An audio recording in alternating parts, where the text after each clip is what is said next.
Welcome to the Wellness Exchange. If you don't know me, my name is Mika Leah, and I am the CEO and founder of Goomi Group. And this episode feels very, very, very special to me. The reason that this feels so special is we are celebrating our 10-year anniversary at Goomi Group. So we have been around a decade, and I cannot believe it.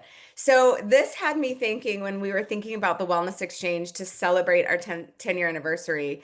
It was, to think about all the things that have happened in the last 10 years and to be really forward thinking and to talk about what's coming. So I wanted to invite my amazing colleague, Megan Wallace. She is Hub International's workplace health and performance consultant.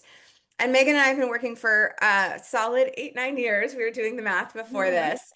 And obviously, Megan, you get to see all the behind the scenes of the clients and the companies, the good, the bad, and everything in between. And so I wanted to thank you for joining me today. Yes, thank you for having me. I'm honored to be your guest on this special anniversary. So happy anniversary to you. And yeah, looking forward to our discussion. Awesome. So, Megan, before we jump in, I'm just kind of curious. I'd love for you to share just a quick version of how you ended up in this space and maybe has surprised you about the how things have changed and since you've been doing this work. Yeah, definitely. So I got into this space. My dad actually worked for a third-party administrator, a TPA, locally here in San Diego. So kind of grew up with him being in that industry. And so when I got out of school, I started working for a broker and I was actually on the employee benefits side. So doing employee benefits work. And that was fun. But after 10 years of doing that at two different brokers, I was like, wellness just seems more fun and more exciting and fulfilling for me. So transitioned to that and been doing that almost 14 years here with Hub. So it's been a journey. Amazing. And I think to your point, what's changed the most? I think the fact that it's just constantly changing. It's always evolving and growing. And from what it once was to now is just kind of that definition of well-being is just so vast now. And it's can be overwhelming sometimes, but it's just kind of exciting to see kind of that shift to more of a holistic approach. So it's been a lot of Yeah. change. I love that. And I know that it's been transforming and moving. So when you think back Mhm. on where we were 10 years ago with workplace wellness, what do you think is the biggest change that makes you go, wow, we have really come a long way? Yeah. I think it's really around the more holistic approach to well-being, and kind of caring for that employee. So when I first started in this space, it was driven a lot by biometric screenings and health risk assessments, and those were kind of those primary things folks would think of when they thought of well-being. And while both of those still have a role and play a role in the wellness, programs that are offered, I think that shifting it more towards all of the elements and pillars of well-being and trying to keep that holistic approach to come around that employee and really care for them and meet them where they're at. So not just this opportunity to know your numbers, but Yeah. how are you doing emotionally and how can you be supported financially and just really wrapping that around and trying to weave a more kind of like cohesive story for someone's total well-being. Yeah. What else? So you mentioned financial, you Mhm. mentioned mental health. What Mhm. else do you think makes that taking that holistic health perspective? Yeah, I mean, I think it's things like social well-being and just being connected.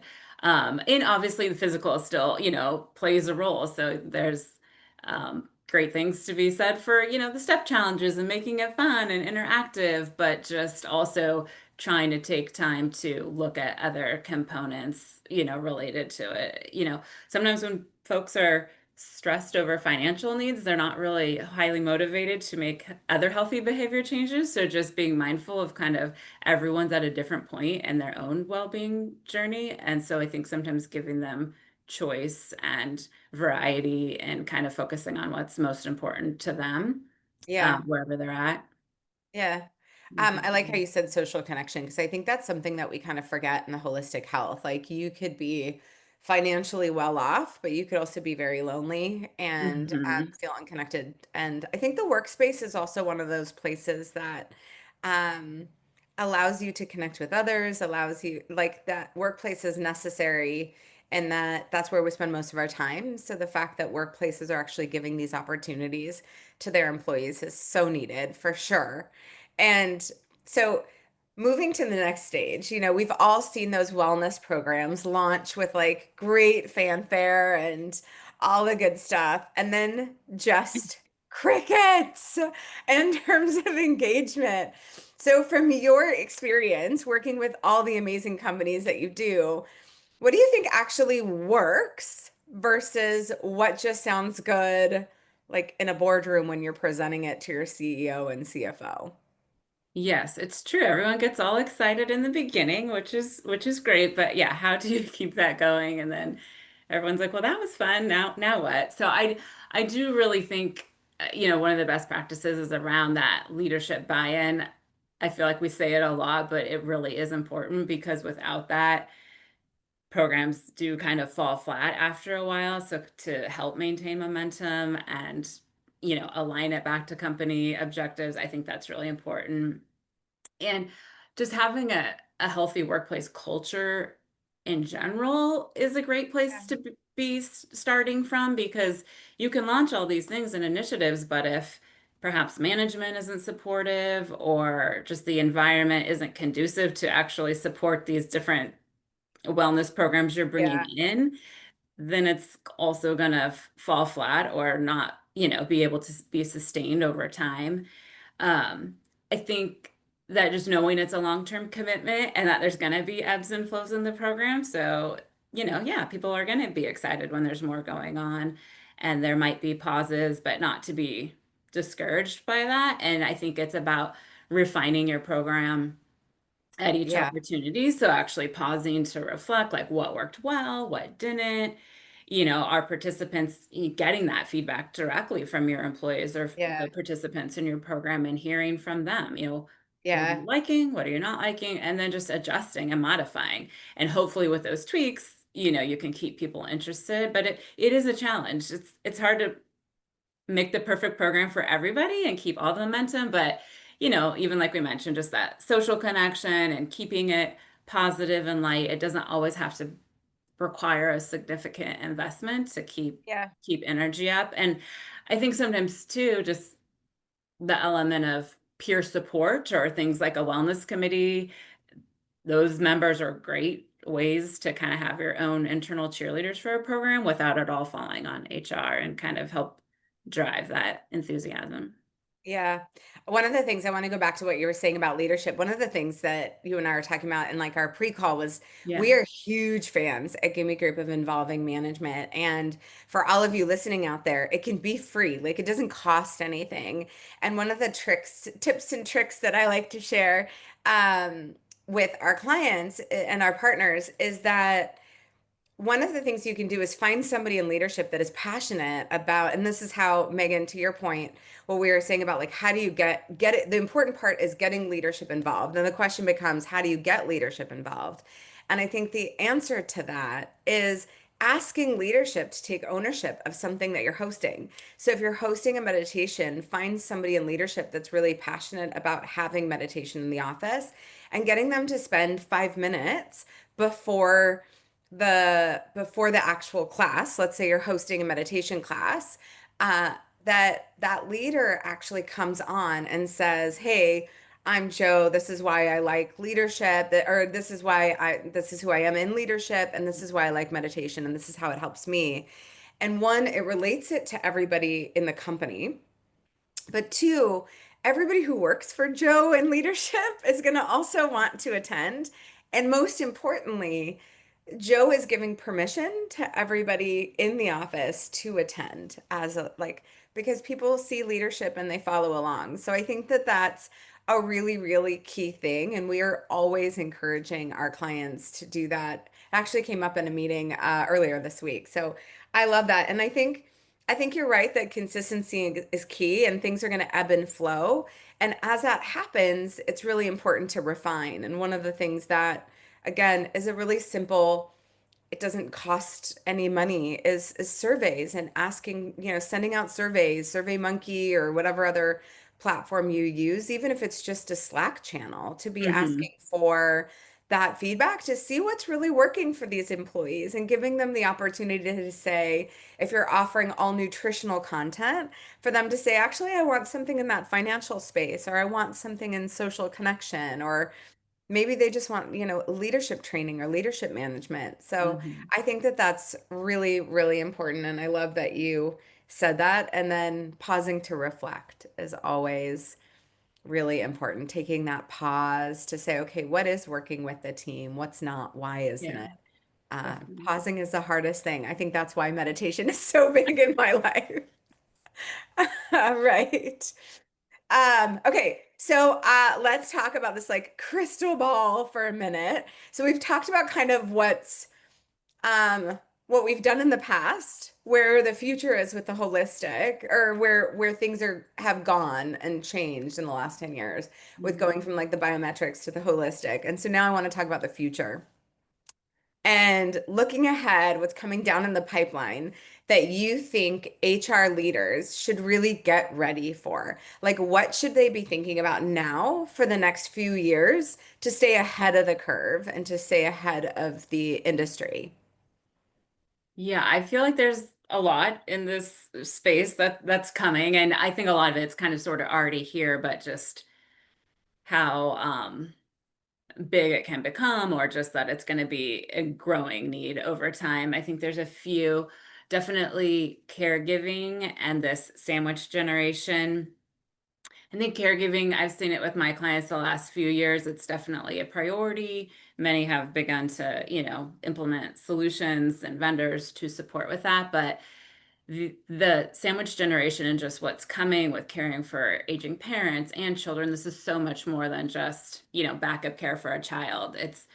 It's a vast definition of caregiving, and I think it doesn't necessarily only require a vendor solution. I think there's things like internal policies and being flexible and just the stresses that are impacting these caregivers is quite significant, and how that directly impacts how they show up at work and how productive they are or are not, because they're dealing with these. So many people are already looking at this, but I would just say like, yes, that's definitely coming even more so. And then I would say the role of AI. I think every day everybody hears something about AI or perhaps uses it to craft a little email or whatever the case is. But I mean, and that's AI in every capacity, obviously. But I think the positive about it, I think it's helping a lot of providers and different solutions be more efficient with their tools, which is Mhm. exciting. If that's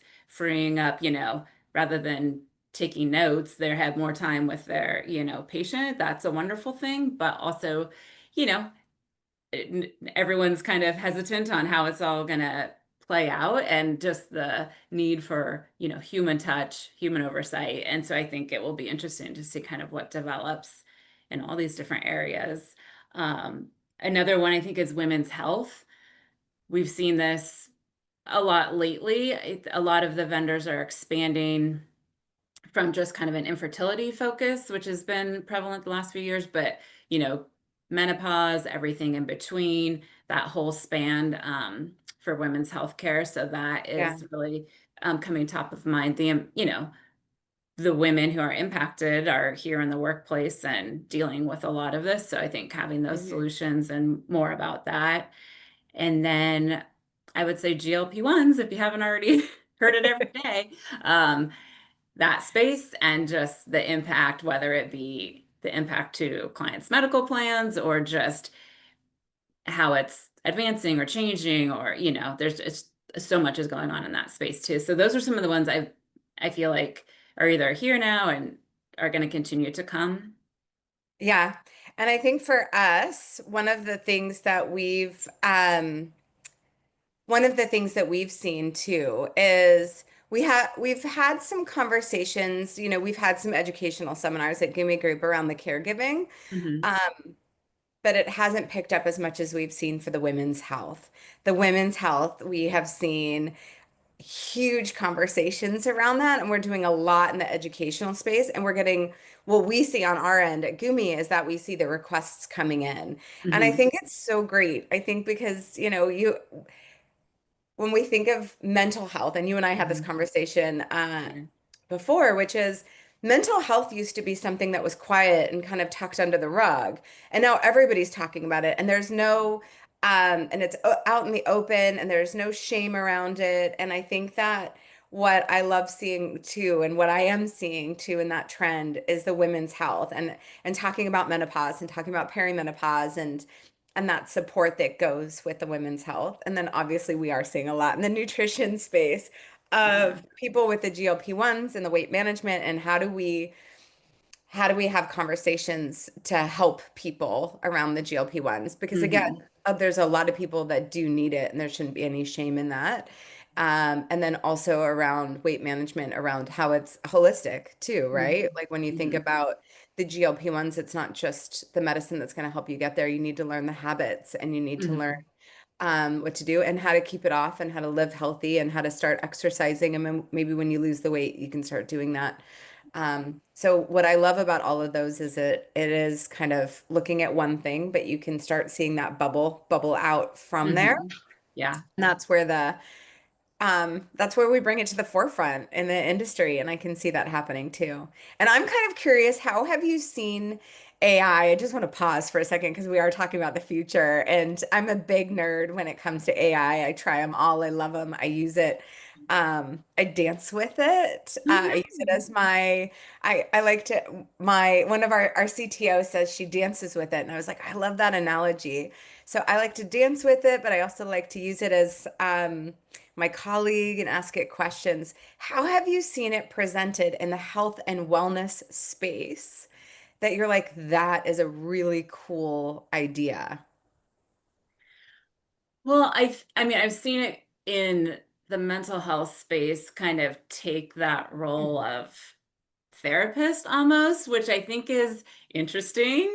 But like we said, is still a little hesitation, like what, how is this being monitored?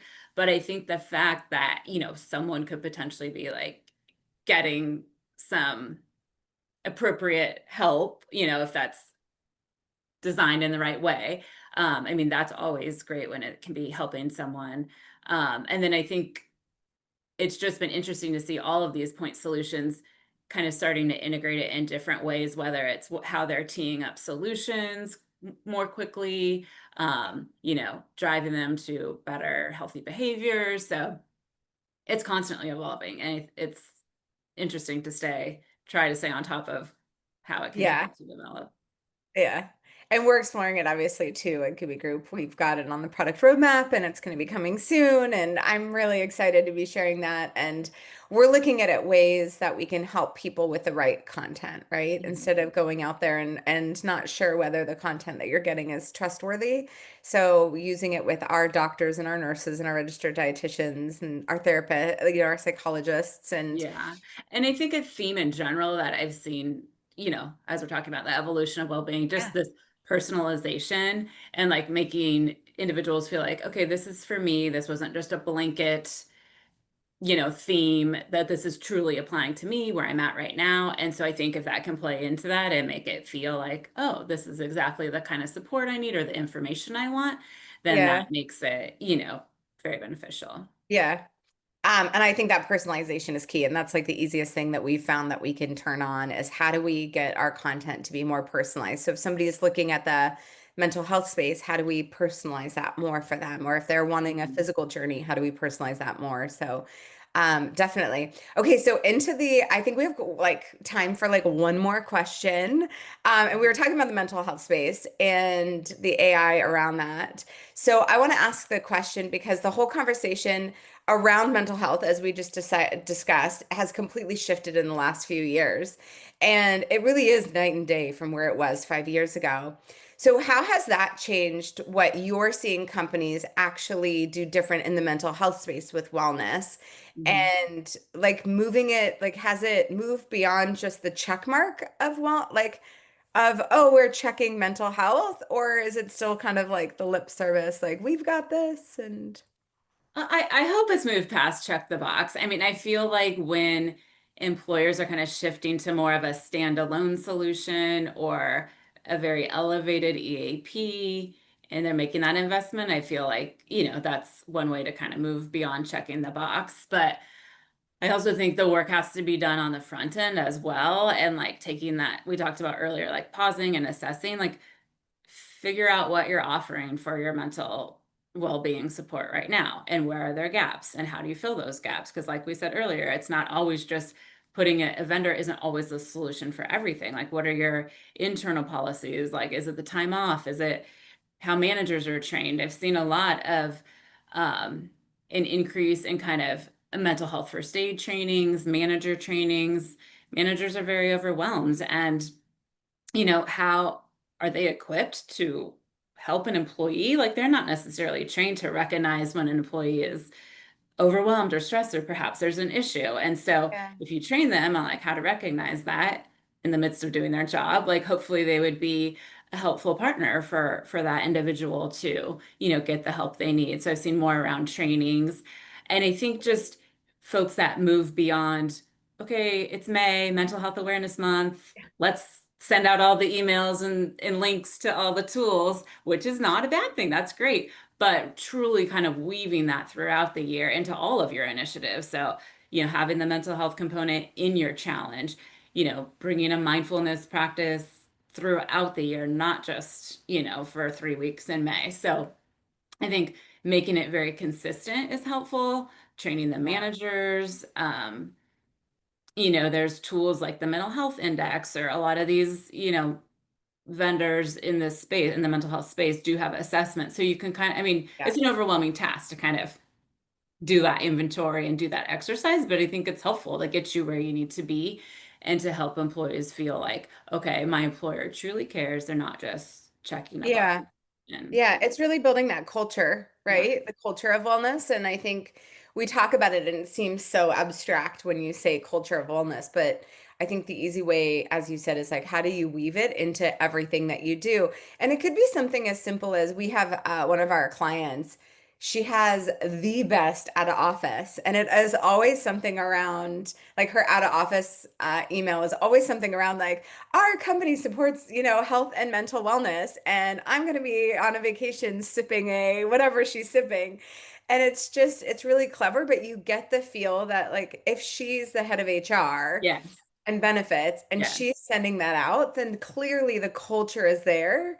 I've So seen some great out of offices actually. I think I sometimes I save them because I'm like, this is great. Or I take the time to reply to that person and be like, I loved your out of office. That was very refreshing. And I wish everybody, felt comfortable doing that. But like, yeah, I do. I see a move towards that where people are just a little bit more transparent about like, hey, I'm taking care of my mental health and yeah. or I'm exploring, I'm having work-life balance and I'm enjoying some time off with family, whatever the case is. Yes, exactly. Exactly.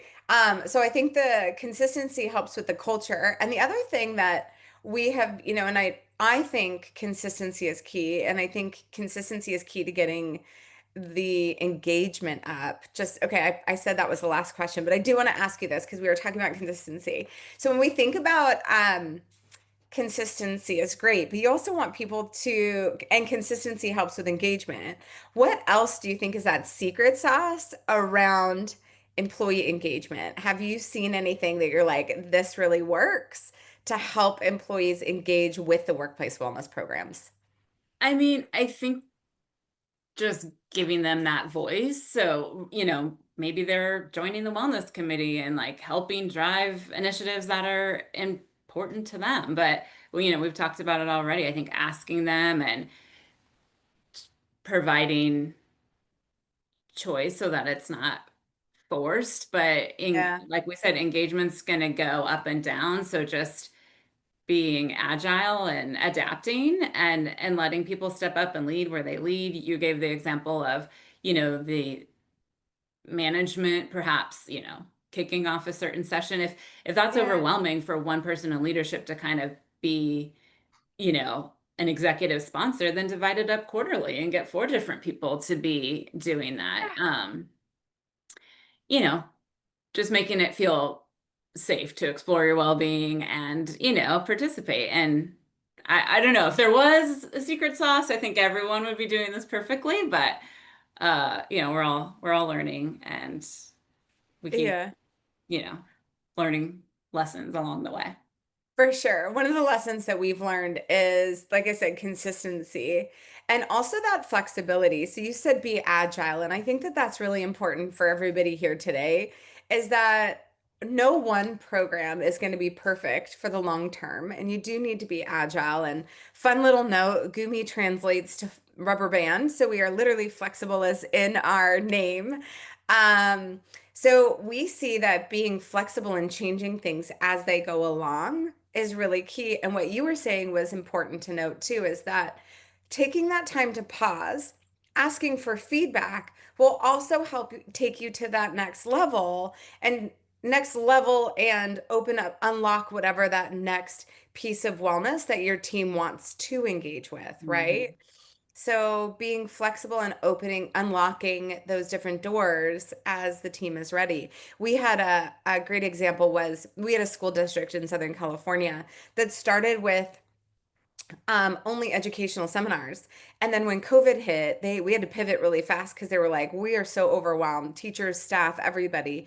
And so they're like, we really want like fitness and meditation classes. So we did that. And then when the pandemic kind of settled and teachers were back in school, they're like, we've got this piece. We're ready to unlock the nutritional piece. Like, how can we be eating healthier? Let's do cooking demonstrations and meal prep and things like that.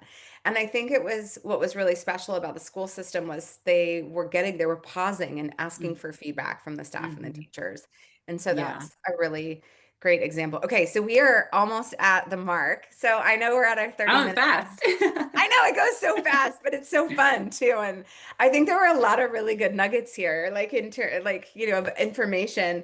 I loved what you talked about getting leadership involved. I loved that you talked about the consistency and also going with like ebbing and flowing with what's working, and then asking for feedback, like checking in with your employees and pausing and reflecting on what's working. So there was a lot of great information in this. So Megan, this has been such a great conversation. Thank you so much. I feel like you and I could definitely talk about this for hours, and I know we have We in the could, yes. background with all of the clients that we and partners that we share. But as we wrap up and think about Goomi Group hitting our 10-year mark and looking forward to what's in place for workplace wellness, we are so excited about the next 10 years. What is the one thing that you want the HR person or your insurance broker friends on the other end to walk away with today? Whew, one thing. That's hard. I mean, I guess I would just say, even though we talked about a lot, like, don't overcomplicate it. Like, it doesn't need to be, 18 different vendors. We know employees get overwhelmed. They're being communicated to constantly. And I think that's the challenge sometimes. It's like, oh, we told you about this resource, but then people forget about it. And so just, you know, trying to stick with what you have or do that assessment, know what you need to add, and then just try to focus on that, just trying not to make it too overwhelming. I love that. So with that, I'm going to close out, but we can stay on for question and answers. I'm just going to hit end on the recording. So thank you all for joining us for this special anniversary episode of the Wellness Exchange.